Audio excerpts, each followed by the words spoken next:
हरे कृष्णा। निर्जला एकादशी एक ऐसा परम पवित्र अवसर है जब हम अपनी भक्ति को तीव्रता से आगे बढ़ा सकते हैं, अपनी साधना के लिए और ज्यादा दृढ़ निश्चयी बन सकते हैं और परम भगवान श्री कृष्ण की अधिक से अधिक कृपा को प्राप्त कर सकते हैं। ये निर्जला एकादशी हमारे आध्यात्मिक जीवन में आगे बढ़ने के लिए सुवर्ण अवसर लेकर आती है। लेकिन फिर भी कई भक्तों के ऐसे प्रश्न आते हैं कि क्या निर्जला एकादशी के दिन पानी पिया जा सकता है, क्या निर्जला एकादशी पे फलाहार किया जा सकता है, या फिर निर्जला एकादशी पर हम क्या खाएं क्या ना खाएं। अगर कोई बीमार है, दवाई लेनी पड़ रही है, तो क्या वो निर्जला एकादशी में जल ले सकते हैं। ये और ऐसे आपके अनेक संशयों का समाधान करते हुए आज हम आपके लिए एक विशेष वीडियो लेकर आए हैं और उसमें हम आपको आज इन सभी प्रश्नों के उत्तर देंगे। तो चलिए आज का वीडियो आरंभ करते हैं। प्रत्येक वर्ष ज्येष्ठ मास के शुक्ल पक्ष में आती है पांडव निर्जला एकादशी। ये एकादशी वर्ष की समस्त एकादशियों में सबसे बड़ी मानी जाती है। पूरा साल हम सभी एकादशी व्रत का पालन करते हैं, लेकिन कहीं न कहीं किसी न किसी एकादशी में कोई न कोई जाने अनजाने में गलती हो जाती है, त्रुटि रह जाती है, कुछ अपराध हो जाता है या फिर व्रत खंडित हो जाता है। तो ऐसे में निर्जला एकादशी का संपूर्ण नियमों के साथ पालन करने से हमें वो वर्ष की सभी एकादशियों का फल मिल जाता है।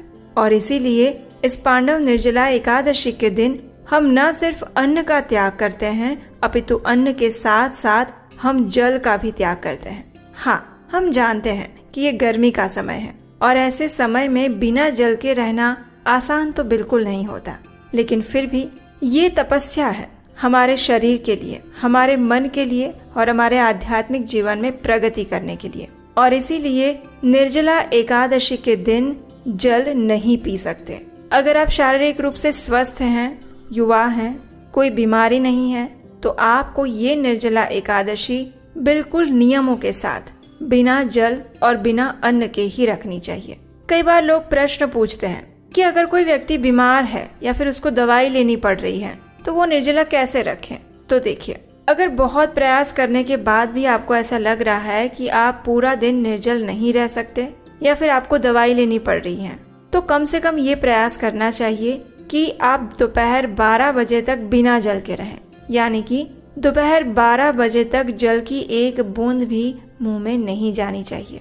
इस प्रकार प्रयास करके 12 बजे के बाद भगवान से प्रार्थना करें, अपनी दीनता, अपनी मजबूरी को भगवान के सामने रखें, रोएं और उनसे ये कहें कि आप करना चाहते हैं लेकिन आपकी शारीरिक मर्यादाओं के कारण आप नहीं कर पा रहे हैं। भगवान से हृदय पूर्वक ऐसी प्रार्थना करें और उसके बाद आप जल ले सकते हैं।